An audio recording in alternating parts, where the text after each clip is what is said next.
शलाकया चक्षुरुन्मिलितं येन तस्मै श्रीगुरुवे नमः। श्रीचैतन्यमनोभीष्टं स्थापितं येन भूतले स्वयं रूपः कदा मह्यं ददाति स्वयं पदान्तिकम्। वन्देऽहं श्रीगुरो श्रीयुतपदकमलं श्रीगुरुन् वैष्णवांश्च श्रीरूपं साग्रजातं सहिगणरघुनाथं सजीवं साद्वैतं सावधूतं परिजनसहितं कृष्णचैतन्यदेवं श्रीराधा कृष्णपादान् सहिगणललिता श्रीविशाखान्वितांश्च। हे कृष्ण करुणा सिंधु दीनबंधु जगतपते गोपेश गोपिका कांत राधा कांत नमोस्तुते। सत्य कांचन गौरांगी राधे वृंदावनेश्वरी वृषभानुसुते देवी प्रणमामि हरिये। वंशाकल्पतरुभ्यश्च कृपा सिंधु भैवच पतितानां पावनेभ्यो वैष्णवेभ्यो नमो नमः। जय श्री कृष्ण चैतन्य प्रभु नित्यानंद श्री अद्वैत गदाधर श्रीवासादि गौरभक्तवृंद। हरे कृष्णा कृष्ण कृष्ण हरे हरे, हरे राम राम राम हरे हरे। हरे कृष्णा। तो आज का सेशन हम प्रारंभ करते हैं। आपका हार्दिक स्वागत। और आज हम भगवद गीता के दूसरे अध्याय का 17वां श्लोक हम चर्चा करेंगे। और आज का थीम है soul cannot be destroyed. तो इससे समझेंगे कि क्या किस तरीके से सोल के बारे में और भी। तो ये श्लोक भगवान बोल रहे हैं, अविनाशी तु तद्विद्धि येन सर्वमिदं ततं विनाशव्ययास्तनस्य न कश्चित् कर्तुमर्हति। तो भगवान क्या बता रहे हैं आत्मा के बारे में, जो सारे शरीर में व्याप्त है, जो सारे शरीर में व्याप्त है उसे ही अविनाशी समझो। अविनाशी मतलब जिसका डिस्ट्रॉय नहीं किया जा सकता, उसको अविनाशी बोलते हैं। उस अव्यय आत्मा को नष्ट करने में कोई भी समर्थ नहीं है। और क्या बताया जा रहा है कि ये जो आत्मा है इसको कभी भी नष्ट नहीं किया जा सकता। इसलिए आज हमने टॉपिक का नाम क्या दिया है, soul cannot be destroyed. कोई भी व्यक्ति इस संसार में ऐसा नहीं हुआ जो इस सोल को खत्म कर सके। और उसके लक्षण बताए जा रहे हैं जो सारे शरीर में व्याप्त है। आप देखो, जब हमारा मृत्यु हो जाता है तो शरीर, तो अगर हम शरीर होते तो मृत्यु के साथ फिर, है ना, फिर शरीर बंद नहीं होता ना। लेकिन होता क्या है कि शरीर जैसे ही हमारा मृत्यु होता है तो क्या होता है, ये शरीर काम करना बंद कर देता है। इसलिए बताया जा रहा है इस शरीर में जो भी व्याप्त है वो क्या है, आत्मा का लक्षण है। वो जैसे मान लो अंधेरा कमरा है, अंधेरे कमरे में अगर बल्ब जला देंगे आप, है ना, बल्ब का स्विच ऑन कर दीजिए तो पूरे बल्ब तो सोर्स एक ही जगह, लेकिन उसकी रोशनी निकल के क्या हो जाती है, पूरे कमरे में फैल जाती है और प्रकाश हो जाता है। उसी तरीके से जब आत्मा इस शरीर में रहती है तो ये आत्मा की वजह से शरीर के सारे फंक्शन काम करते हैं। इसलिए बोला जा रहा है कि जो सारे शरीर में व्याप्त है उसको ही आप अविनाशी समझो। तो वो आत्मा क्या है, वो अविनाशी है। मृत्यु के साथ वो इस शरीर को छोड़ देती है बस, और वो आत्मा हम हैं। परपट में क्या बताया जा रहा है, इस श्लोक में संपूर्ण शरीर में व्याप्त आत्मा की प्रकृति का अधिक स्पष्ट वर्णन हुआ है। सभी लोग समझते हैं कि जो सारे शरीर में व्याप्त है वह चेतना है। बट वो चेतना किसके कारण है कि नहीं। चेतना अगर है तो शरीर, अगर मृत्यु होने के बाद चेतना फिर रहती, क्योंकि आत्मा चला गया, आत्मा की वजह से वो चेतना है।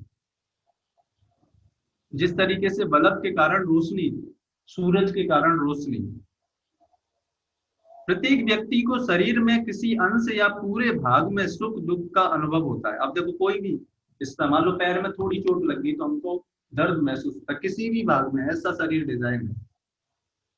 टच स्क्रीन है नहीं, हमारा पूरा बॉडी टच स्क्रीन है, कहीं पर भी टच करो पेन और प्लेजर होगा। किंतु चेतना की यह व्याप्ति किसी के शरीर तक ही सीमित रहती है। मतलब ऐसा नहीं होगा कि ये आत्मा का अपना ये शरीर के अंदर ही आप महसूस कर पाएगी, यानी कि आप दूसरे के शरीर में आप कुछ टच करो या उनको पीटो तो वो दर्द आपको नहीं महसूस होगा। फलतः प्रत्येक शरीर में व्यष्टि आत्मा है और इस आत्मा की उपस्थिति का लक्षण व्यष्टि चेतना द्वारा परिलक्षित होता है। तो शरीर में चेतना, जो कॉन्शियसनेस का लक्षण क्या है, सिम्टम्स, चेतना होने का लक्षण आत्मा का प्रेजेंस प्रूफ करता है। इस आत्मा को बाल के अग्रभाग के 10,000वें भाग के बताया जाता है, और ये आत्मा का साइज भी बताया गया है शास्त्रों में कि अगर बाल का जो टिप होता है उसका 10,000वां हिस्सा वो साइज का आत्मा का साइज होता है। लेकिन आत्मा ये भौतिक तत्वों की नहीं बनी होती।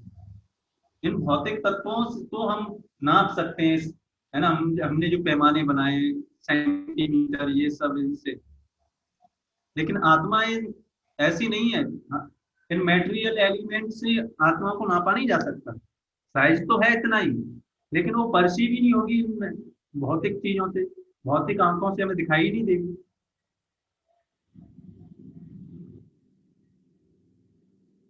यहाँ तक कि परमाणु भी नहीं आंखों से दिखाई देता, जो कि भौतिक है। आत्मा तो आध्यात्मिक है, तो वो तो दिखाई नहीं दे सकती। इसको शास्त्रों में जैसे वर्णित है वैसे ही समझा जा सकता है। श्वेताश्वर उपनिषद में इसकी पुष्टि हुई है। क्या बताया गया? बालग्रश्यत भागस्य शतदा कल्पितस्य च भागो जीवस्य विज्ञेय स चान्यस्याय कल्पते। इसमें बताया जा रहा है क्या, यदि बाल के अग्रभाग को 100 भागों में विभाजित किया जाए और फिर इनमें से प्रत्येक भाग को 100 भागों में विभाजित किया जाए तो इस तरह के प्रत्येक भाग की माप को आत्मा का परिमाप है। इसी प्रकार यही कथन निम्नलिखित श्लोक में भी मिलता है। केशाग्र शतभागस्य शतांश सादृशात्मकः जीव सूक्ष्म स्वरूपम संख्यातीतो हि चित्कणः। आत्मा के परमाणुओं के अनंत कण हैं, जो माप में बाल के अगले भाग के 10,000वें भाग के बराबर है। इस प्रकार आत्मा का प्रत्येक कण भौतिक परमाणुओं से भी छोटा होता है।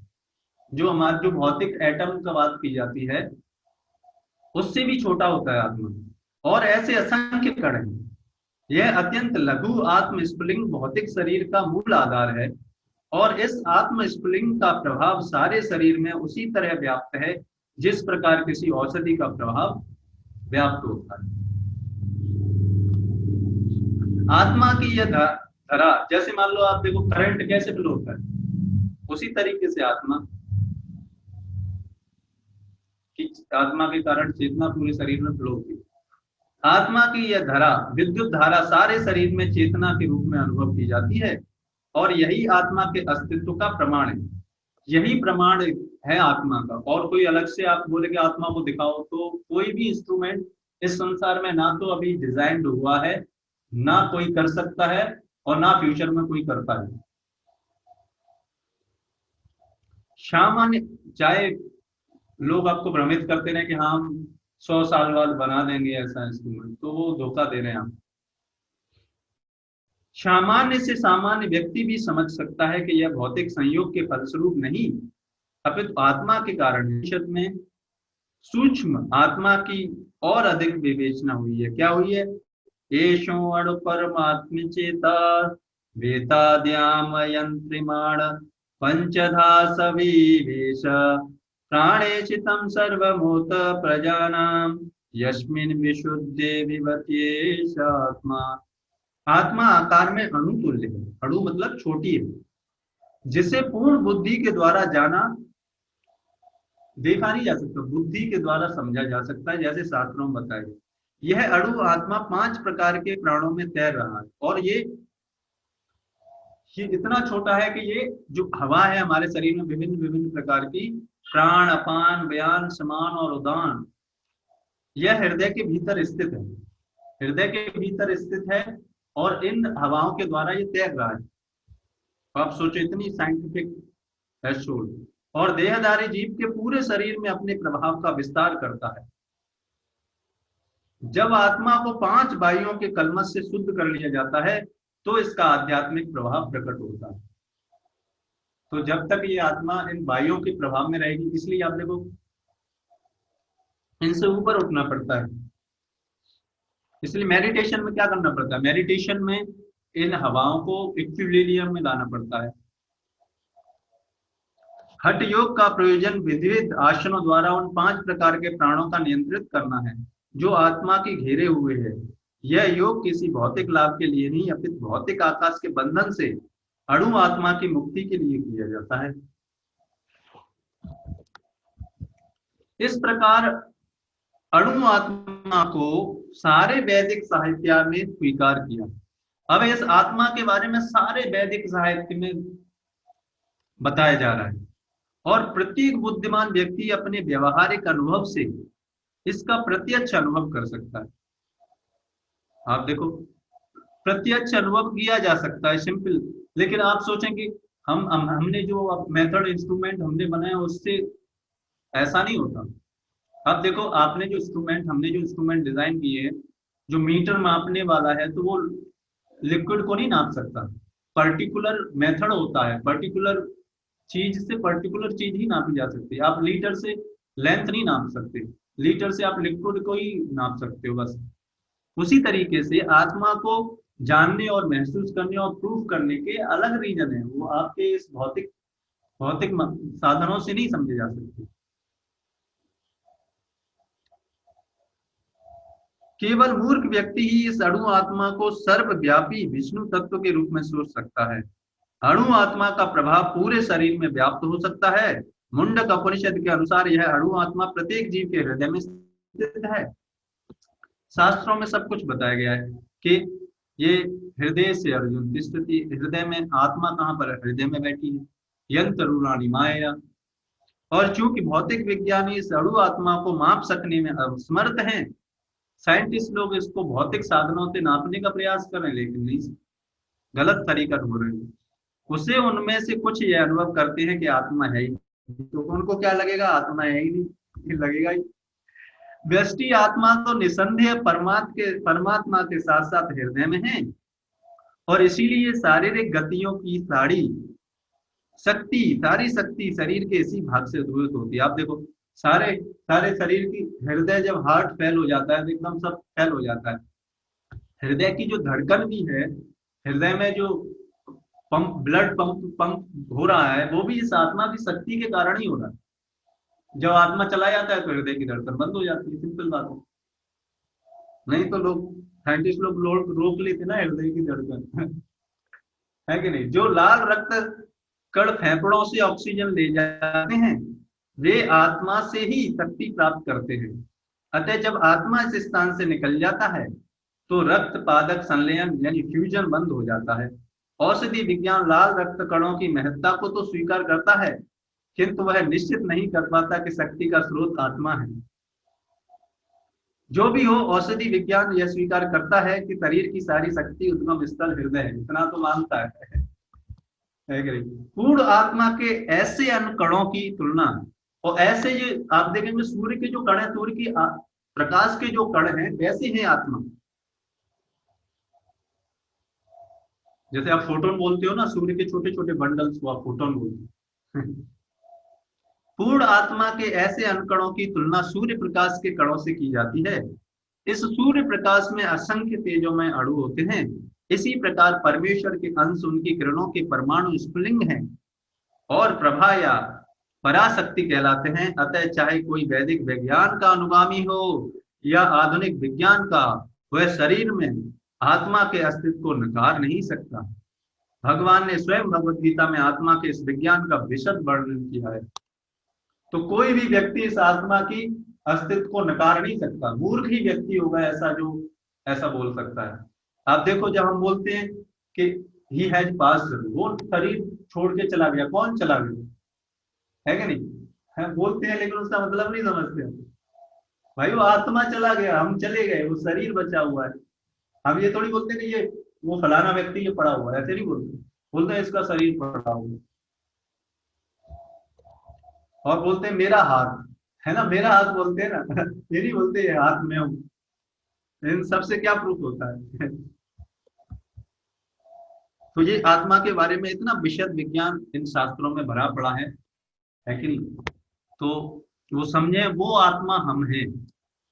आप सोचो, इसलिए बताया जा रहा है ये जो आत्मा का ज्ञान जिस व्यक्ति को होता है वो इस संसार के मोह में पड़ता नहीं, इस संसार की कठिनाइयां, इन संसार में आने वाली समस्याओं से घबराता नहीं है और अपने जीवन के उतरता रहता है। तो इसलिए हमको ये आत्मा का विज्ञान समझना बहुत महत्वपूर्ण है। और जब इस ज्ञान का साक्षात्कार होता है, व्यक्ति को रियलाइज कर पाता है, तब बोला जाता है साइंस ऑफ सेल्फ रियलाइजेशन। उसको बोला जाता है सेल्फ रियलाइज्ड व्यक्ति। मतलब इस ज्ञान के साथ जो व्यक्ति अपने जीवन में रहता है, अपने इस ज्ञान के आधार पर व्यवहार करता है, उसको बोलते हैं सेल्फ रियलाइज्ड व्यक्ति। ऐसा नहीं होता उसके अंदर से प्रकाश निकल आएगा वो हो जाएगा, नहीं। वो संसार में रहेगा इस तरीके से कि वो इस ज्ञान के आधार पर चीजों को देखेगा, इस ज्ञान के आधार पर व्यवहार करेगा। उसको सेल्फ रियलाइज्ड व्यक्ति बोलते हैं। इसलिए ये ज्ञान बहुत महत्वपूर्ण है, इसका कोई कीमत चुका नहीं सकता इस ज्ञान की। और भागवतम के 12वें स्कंद के दूसरे अध्याय के 40वें स्कंद में कलयुग के सिम्टम्स जैसे हमने सीरीज चलाई, तो उसमें और भी बताया जा रहा है। सुखदेव गोस्वामी बता रहे हैं किनको, सुखदेव गोस्वामी बता रहे हैं परीक्षित महाराज को, राजन्येते मया प्रोक्ता नरदेवास्तथा परे भूमो मम स्वं कृतवन्ते हित्वेमा निधनम गता। और क्या बताया जा रहा है आगे, हे राजा परीक्षित, मेरे द्वारा वर्णित ये सारे राजा, मतलब जिन राजाओं का अभी भागवतम में, मतलब 10वें स्कंद 11वें स्कंद में बहुत सारे राजाओं के बारे में विशाल वर्णन किया है। सारे राजा तथा अन्य सारे मनुष्य इस पृथ्वी पर आते हैं, अपना प्रभुत्व जताते हैं, किंतु अंत में उन्हें यह जगत त्यागना पड़ता है ना, सबको छोड़ना पड़ता है, शरीर छोड़ना पड़ता है, संसार छोड़ना पड़ता है। हम चाहते नहीं लेकिन अब छोड़ना पड़ेगा और वे विनाश को प्राप्त हो जाते हैं। तो ये इसलिए बुद्धिमान व्यक्ति इन सारे चीजों पर गहनता से देखता है कि अरे मेरे जीवन में ये क्यों हो रहा है, क्यों मेरे साथ बीमारी हो जाती है, क्यों मैं चाहता नहीं, ये जन्म मृत्यु जरा व्याधि बुढ़ापा क्यों मैं चाहता नहीं फिर भी आ जाता है। इन सारे प्रश्नों का जो व्यक्ति आंसर ढूंढता है इस संसार में, उसको बुद्धिमान व्यक्ति बोला जाता है। तो ऐसे बुद्धिमान व्यक्ति के लिए भगवत गीता है, ये शास्त्र हैं जिनके माध्यम से वो अपने जीवन को सफल बना सकता है। और तो आज के सेशन को हम यहाँ पर विराम करते हैं। आपका बहुत बहुत धन्यवाद। कल फिर मिलेंगे 11 बजे। और भी जानना चाहते हैं तो हमारा ग्रुप है जर्नी ऑफ सेल्फ डिस्कवरी, उस पर आप ज्वाइन कर सकते हैं और भी इस तरीके के सेशंस में आने के लिए, फिर और पर्सनल गाइडेंस के लिए, उसमें और ज़्यादा आप समझ सकते हैं इन सारी चीज़ों से, है ना। तो इस तरीके से हम इसको आज के सेशन को हम यहीं पे विराम देते हैं।